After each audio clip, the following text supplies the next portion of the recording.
Race number 200 for you in Formula One, and you're still only 26. Do you see yourself here in another 200 races? No. Really? Nice and easy, yeah. Okay. Yeah. So we passed halfway, for sure. But it's been already, of course, an incredible ride. 200, yeah, I mean, it doesn't feel like 200. But of course, we're doing a lot of races now in a year, so you add them quite quickly. Now we're not just fighting against Max, we're fighting against Ferrari, Red Bull, and Mercedes, and there's 8 cars who are all fighting to try and win and to get the good points, you know. So I don't think we expect it to be any easier now. If anything, we expect it still to be more difficult through the season, but we've been performing very well. The team has been doing an amazing job. So if we improve on some certain things, then I'm confident we can be very strong. We still have quite a long way ahead of us in the last 3 races. McLaren was definitely consistently stronger, Red Bull as well, and we've also got Mercedes now that have done a big step forward. So yeah, we have a lot of work to do. Revelation that you've been competing with this broken rib. Can you tell us a little bit more about that? When did it happen, and how are you feeling now? It's all fully back to normal now, so that's good. But it was at some point in the triple header in Austria, roughly, just driving. So yeah, Silverstone was pretty painful, but it's all good again now. So yeah, little challenge halfway through the season. I went very far with every single option that I had on the table. I also obviously visited and had conversation with both Red Bull and Mercedes because they are the most competitive options, but as soon as I understood that I would either have to wait quite long or I would have to depend on others to make that happen, I wanted to be the boss of my own destiny, and I took that decision of going to Williams, which in the end James convinced me with his plan, his vision, his conviction, his self-confidence. I think he had a very clear target in time, very clear target and very clear vision, and this was very important for me. I'm slowly getting more and more comfortable with the car. I've definitely struggled during the year. I read some comment from someone earlier that says that I don't drive 200% when the car's not right, but I've been working my butt off all year. I've been giving it everything, and it's not been good enough. And so I've just been trying to work at it and get better, and as the car's progressing, I'm becoming more and more at one with it, and now the results are starting to come, which is a great feeling. I know that I can turn around my season, and I always say, you know, it will only matter my season where I finish in Abu Dhabi. So I still have 10 races to turn it around and hopefully get some really strong results and finish the season on a high. That will be the target, and that really starts here. You went into the break on the back of that disqualification at Spa. Sorry to bring back a bad memory, but are you now confident the team understands why that happened and why it won't happen again?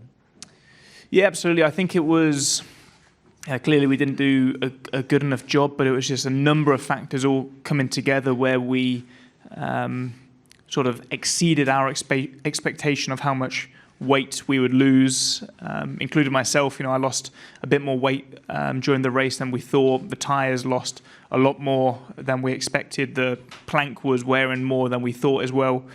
And it's just sort of these 3 or 4 factors all coming together that just pushed us over the edge. The team is in a good place. The factory, the wind tunnel, everything is taking shape now. And in the short term, we have to get better than we are doing now, for sure. It's just not all on 2026, I guess, is what I'm trying to say. No, not at all. The focus shifts on next year, but we're still chipping away at bringing performance to this car in ways we can.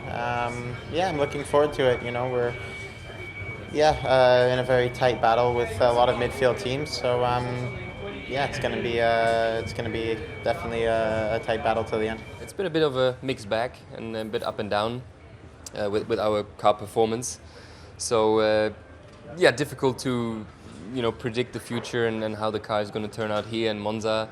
We do have an upgrade, a front wing here this weekend, so hopefully that can edge us forward a bit again and bring some more speed into the car. I think it will be even more tough second half of the season.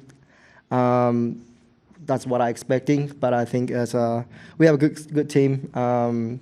We keep fighting for P6 in Team Championship, and we we bring a lot of upgrades first half, and I think we're expecting more to come in this season, second half. So we maximize it and, yeah, aim for high. Coming in with some good intentions, and we'll see how it plays out. But I'm obviously very happy here, and obviously want to stay and continue to try and help and perform when I can and where I can and more often. So yeah, in a good place. No, there is a reason why I resigned with Alpine a few months ago. I know there is a lot of positive changes happening in the team, which are not all obvious to the public eye, but there's a lot of great ideas happening in Enstone, especially for next season and the year after. I'm not stressing about finding out what my future is going to be. You know, there's a couple of seats still available in Formula One, and you know, that stuff is still going on. But whether, you know, what I do if I don't land a seat in Formula One is, I'm not too stressed. This type of tracks, you know, could be more difficult.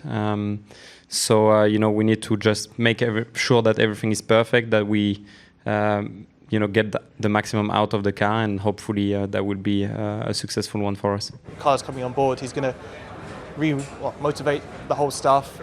You saw the reaction that the team had when he came on board, when he got announced, and so I see it as a great thing, and also just his experience as well. I feel like can't underestimate the value he's going to bring just in terms of what he knows at Ferrari, how the way the car feels compared to our car.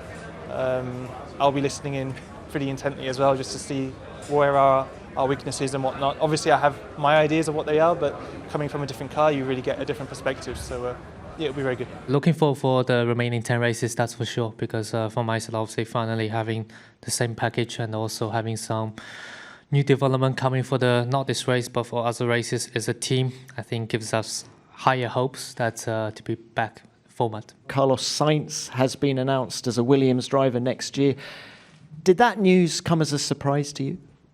No, not necessarily. I mean, obviously it was quite public that they were trying quite hard to get him, but no, I think in the end nothing changes. You know, I have 10 more races to go out, you know, drive as well as I can for, you know, the people who are working hard for me, my mechanics, my engineers, and hopefully I can, you know, make them proud. Would you consider staying with the team as a reserve driver next year? Depends. You feel Carlos's announcement unlocks the movement on the market? I think now it makes things slightly more straightforward, let's say. There's less variables around. I've got a clear direction now for me, which is to be part of the Audi project. So yeah, let's see.